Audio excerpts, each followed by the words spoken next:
economista, asesor, analista financiero, con amplia experiencia en Wall Street, cofundador y socio de AdCap Grupo Financiero, estudió ciencias políticas en Israel, obtuvo un máster de finanzas internacionales en la Universidad de Columbia, una de las preferidas en las críticas de Trump. Trabajó como trader en UBS y ocupó distintos cargos, UBS, la Unión de Bancos Suizos, y ocupó distintos cargos jerárquicos en Lehman Brothers y en Bear Stearns, que eran dos bancos, uno lo sigue siendo de los más importantes bancos de inversión. Timmerman nació y creció en la Argentina, estudió en Israel, trabajó muchos años en Nueva York, es un hombre de todas partes, podríamos decir, y de ningún lugar. Por eso le vamos a dar la bienvenida con la canción de Hombre de Ninguna Parte, Nowhere Man, en este caso de los Beatles.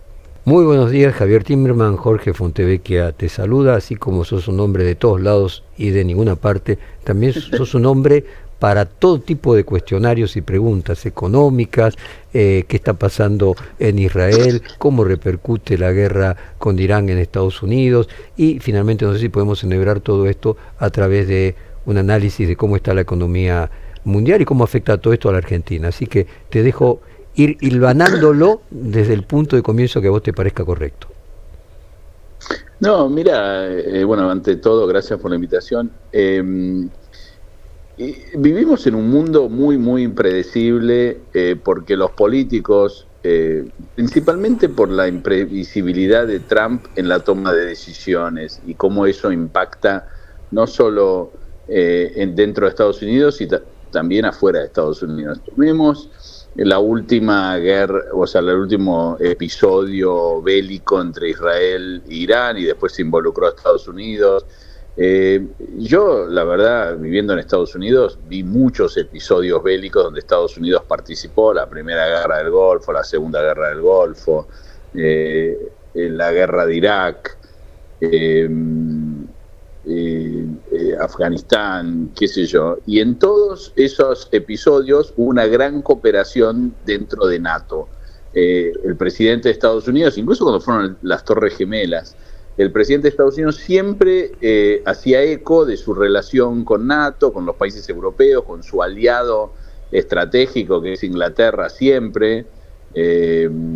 Y bueno, todo eso cambió. Hoy en día el presidente americano se levanta un día, tuitea una cosa, después otra, el día de mañana otra, y todo tiene una sensación de que son decisiones unilaterales donde tampoco hay gente dentro del gobierno, dentro del entorno de Trump, que sea gente con reconocimiento, respetada, etcétera. Entonces todo esto crea mucha volatilidad y bueno, si bien los mercados bajaron, ahora vuelven a subir, o sea, los mercados hoy no están reflejando por ahora este nivel de incertidumbre, pero entre la guerra comercial, las guerras que hubo en la guerra en Medio Oriente, realmente uno está preparado, y esto impacta negativamente en la economía, a recibir cualquier tipo de noticias. Eso por el lado de los conflictos bélicos o la situación internacional. Y después tenés la imprevisibilidad, o sea, la falta de previsibilidad, y también la mala praxis de Trump de relacionarse con el chairman de la Reserva Federal de una manera totalmente diferente al pasado, ¿no? Yo cuando llegué a Estados Unidos, Jorge, en el 82, en agosto del 82, yo venía de estar 5 años en Israel, me acuerdo que fui a comprar el primer domingo que estuve en Nueva York el New York Times. ¿Vos te acordás que el New York Times había que traerlo? Era pesado los domingos. Me acuerdo, costaba $4 y pesaba 3 kilos. Sí, más o menos. Bueno, y me acuerdo que lo compré, lo llevé a mi dormitorio de la universidad, lo abrí, y en la revista del New York Times había una foto de Paul Volcker, que era el chairman de la Reserva Federal, que decía: la persona más importante del mundo. O sea, controla la cantidad de dinero que hay en el mundo, más o menos decía la nota. Y me llamó la atención, siempre me quedó presente eso, la importancia del chairman de la Reserva Federal, el Banco Central Americano. Y hoy en día tenés una guerra inédita entre el presidente de Estados Unidos y el chairman de la Reserva Federal, donde le dice estúpido, le dice de todo tipo de insultos, y se espera que lo cambie en mayo, cuando le vence el mandato a... Uy, me parece... ¿Me escuchan? Sí, perfectamente y con mucha atención. ¿Hola? Sí, te estamos escuchando, Javier, ¿eh? Perdón, porque pensé que se cortaba. Bueno, no te escuchamos. Entonces, bueno, esto crea mucha inestabilidad, incertidumbre. No lo vemos tanto reflejado en los índices de acciones de los principales países, pero sí lo vemos reflejado en una caída del dólar en el mundo, y bueno, y más cuidado cuando se trata de flujos a países emergentes, y eso impacta a la Argentina en un momento que la Argentina necesita que la acumulación de dólares, de reservas y la llegada de inversiones sea más rápido. No sé cuánto más rápido, pero más rápido. A ver, Javier, la pregunta es, Argentina, en el gobierno de Macri primero y en el gobierno de Milei ahora, pareciera estar a la espera de que vengan dólares del extranjero en forma de inversiones, espera que baje el riesgo país y que pueda volver a los mercados con una tasa de interés razonable, y espera al mismo tiempo que haya mucha inversión extranjera. ¿No es una espera utópica en el sentido de que los gobiernos creen, los gobiernos pro mercado creen que entonces ellos son pro mercado y la calificación de riesgo es por el gobierno, cuando en realidad la calificación de riesgo es por el país, y no importa cuál sea el gobierno, hasta que no haya una sucesión de gobiernos de determinada manera y ciertos consensos, no importa que el gobierno sea absolutamente pro mercado, el mercado no va a creer en él, porque en realidad él no es el país, él es simplemente un gobernante? Yo creo lo mismo, pero por eso la discusión generalmente entre financistas, inversores y economistas va por dos canales diferentes. Los economistas te hablan de un plan económico, medidas a tomar, y se van, o sea, y enumeran los logros de un plan económico basado en la toma de medidas macroeconómicas. Y los financistas, los inversores, no solo miran eso, sino también miran la historia del país y los tiempos. El tiempo, el factor tiempo es un factor muy importante, porque las inversiones que deberían llegar, van a llegar para quedarse 20 años, porque las inversiones no llegan y se van al otro día.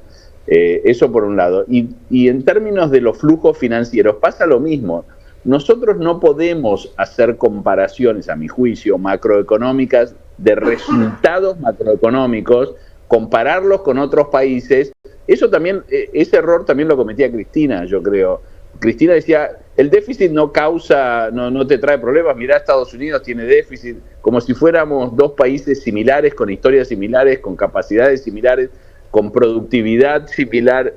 Entonces, si tomamos, por ejemplo, el día de ayer hubo eventos donde hablaron representantes del gobierno, y ellos enumeran los logros, enumeran el hecho de que no hay que tenerle miedo a un 2% de déficit en la balanza de pago, porque dicen eso en un país que crece al 6% es consistente. Entonces siempre volvemos a el ejercicio macroeconómico cuando los inversores miran otra cosa, no miran solo eso. Una de las cosas que mencionó ayer mi amigo y gran economista José Luis Daza, que conozco hace más de 25 años, él decía, España durante la crisis tuvo un déficit de cuenta corriente de 14% del producto. Creo que llegó al 17% del producto. Bueno, perfecto, pero España no tiene la misma historia que Argentina. Obviamente, aparte claro. Es miembro, o sea, tiene un banco central, tiene el Banco Central Europeo, que dado una emergencia puede aportar reservas ilimitadas, que fue lo que finalmente terminó haciendo. Entonces, perdón, Javier, que te corte un minuto allí. Sí. Me parece interesante, nosotros hablábamos del tema de cuenta corriente, otro ejemplo de cuenta corriente no 17% del Producto Bruto, pero sostenida fue Chile con las inversiones en minería. Ahora, la pregunta es, ¿cómo se solucionó en España ese déficit de cuenta corriente? Con una profunda recesión, un aumento del desempleo más de 20%, después de la crisis del 2008. Es decir, pues sí, no hay ningún problema. No es que el dólar va a explotar, ni que la macroeconomía va a explotar. Lo que va a explotar es la gente. Claro, exacto. Eso por un lado. Y además tenía un banco central, el Banco Central Europeo en un momento dijo, bueno, yo estoy dispuesto a proveer los euros necesarios para que el sistema no se caiga. Entonces había algo atrás de todo esto, como para que los inversores empiecen a confiar. Lo mismo pasó, porque lo mencionó ayer el viceministro, los países asiáticos. Yo me acuerdo muy bien, estaba en la mesa de trading en estos años y realmente la crisis asiática fue una crisis muy fuerte, también de una crisis en la balanza de pagos, porque ¿qué había pasado? Se había invertido mucho en esos países y de repente de un día para el otro los inversores quisieron sacar los dólares y no había dólares para devolver y las monedas realmente se derritieron, por no decir otra cosa. ¿Cuál fue la solución en ese momento en muchos de estos países? Fue ponerle un cepo. Malasia, por ejemplo, puso un cepo, Indonesia también, Tailandia también, y claro, con salarios tan bajos, con productividad tan alta, los dólares se llenaron de dólares en un año y pudieron ir acomodando. Entonces, perdón, pero simplemente para agregar, yo te hago de supporting actor. Ahora el presidente del Citibank en Malasia lo mataron de un tiro cuando salió a la puerta del banco. O sea, digo, para contar simplemente cómo fue aquella crisis de la crisis asiática del 98. Bueno, exacto. O sea hay costos, quiero decir, se soluciona, pero hay costos. O sea, el costo de recesión o el costo es violencia, pero hay costo. Por eso a mí es contradictorio cuando el gobierno dice heredamos la peor crisis de la historia, etcétera, etcétera, y después te dice estamos saliendo, ya estamos mejores indicadores que España, etcétera. Una de las dos cosas no debería ser cierta. Entonces, yo creo que las medidas que toma el gobierno podrían llegar a ir en dirección correcta. El tema son los tiempos. Vos no podés... si vos construís una Ferrari y te quedaste sin nafta, y prefiero tener un Fiat 600, aunque tenga que irme 5.000 kilómetros, el Fiat 600 con tanque lleno me lleva. La Ferrari sin nafta, no.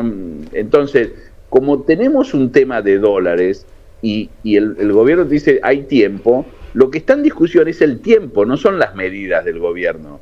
Entonces, esas medidas tienen que ser más lentas, tienen que ser más rápido. Hay una discusión. Luego de el fracaso del gobierno de Macri, se pensó, no, las cosas hay que hacerlas rápido porque hay que mostrar que tenemos voluntad, etcétera, y lo hizo con el déficit. En eso el gobierno acertó de alguna manera y cambió las expectativas. Bueno, pero no podés condicionarle las expectativas a los inversores de afuera. El vicepresidente del Banco Central ayer dijo que esta nueva etapa requiere un cambio de mentalidad. Pero él ¿en qué condición él puede decirnos cuánto va a tardar ese cambio de mentalidad y si los inversores quieren cambiar la mentalidad? A lo mejor los inversores quieren cambiar la mentalidad en 10 años y vos tenés que estar preparado para eso. Y yo creo que ahí es donde el gobierno tiene que ir pensando cómo modifica su estrategia, porque es acertada en términos de libros macroeconómicos, pero después hay una realidad producto de nuestra historia. Eso no se cambia.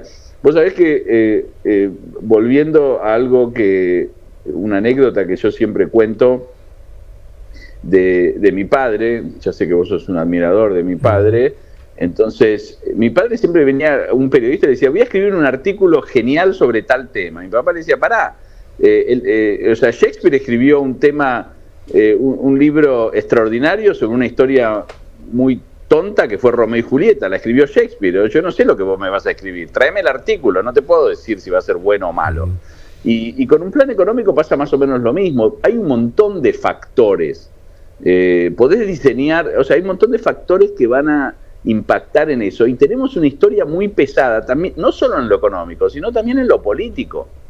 En el 2019, vos pensás, un inversor en el 2019 apostó en la Argentina, etcétera, etcétera, en su momento, ya sea en el mercado de capitales, en la economía real, y de repente de un día para el otro el gobierno pierde en forma abrumadora y el nuevo gobierno piensa que todo lo que se hizo antes fue equivocado y hay que hacer otra cosa. Bueno, eso tuvo un costo que va a impactar en los próximos 10 años. Sin duda. Una consulta, Javier, ¿vos estás en Estados Unidos o estás en la Argentina? Porque acá me pone la producción de que participaste del festejo del 4 de julio acá en la embajada. No, ahora estoy en Argentina, sí, hasta el 1 de agosto voy a estar en Argentina. ¿Y estuviste allí en la embajada? Sí. ¿Te llamó la atención la mayor concurrencia? Hasta Héctor Mañeto, que no va a ningún lado, estaba allí. ¿Te llamó la atención la concurrencia? La verdad que es la primera vez que voy a un cóctel del 4 de julio en la embajada. Nunca estoy en el país cuando eso ocurre, así que no sé cómo era antes. Había muchos políticos, me llamó la atención también muchos periodistas, empresarios, no sé cuál es la costumbre realmente, la verdad no tengo cómo compararlo. Bueno, te hago una última pregunta que no tiene que ver con nada de economía. Ayer el juez Rafecas ordenó aplicar el juicio en ausencia para los acusados del atentado de la AMIA. Varios sospechosos serán juzgados en ausencia. De hecho, el juez Rafecas colocó como ejemplo de juicios en ausencia muchos de los juicios a los nazis, que muchos de ellos estaban en ausencia. ¿Cómo me imaginas que puede evolucionar eso? ¿Qué tipo de sanación moral puede llegar a generar? Dado tu conocimiento de Israel, tu opinión me parece relevante. Mira, Jorge, es un tema que a mí me produce mucha angustia. Primero, no vivía en la Argentina cuando fue el atentado y no seguía los temas tan de cerca. No viví en la Argentina durante todos los años del menemismo, mientras esto pasó a ser un tema judicial. Y lo único que seguí de cerca desde Estados Unidos fue cuando fue el memorándum por la participación de mi hermano. Yo sé que, por lo que leí, que hubo mucho encubrimiento posterior al atentado, y que muchas organizaciones de familiares se oponían al juicio en ausencia. No soy un experto, lo único que sí sé y creo es que si bien el memorándum puede haber sido un error político, no fue un hecho de corrupción, no fue un hecho de encubrimiento. Mi hermano pagó con su vida algo que no debería haber pasado y la verdad que no tengo una opinión al respecto sobre si el juicio en ausencia o no en ausencia. Lo que sí creo es que es lamentable que en Argentina haya habido un atentado como el que hubo y que no hayamos tenido en los años posteriores, esto fue, o sea, en los 90, la capacidad para hacer la investigación correspondiente, con los culpables correspondientes, poniendo presa a la gente correspondiente, con la participación local que debería haber habido, etcétera, etcétera. Así que la verdad es todo muy lamentable. Javier, muchísimas gracias. Bueno, si estás acá por la Argentina, disfrutaba el frío de Buenos Aires, escapándote del calor de Nueva York. Te mandamos un fuerte abrazo y te despedimos con el hombre de ninguna parte por los Beatles. ¿Te parece bien? Bueno, fuerte abrazo. Muchas gracias. Acabamos de hablar con Javier Timmerman, el economista de la familia Timmerman.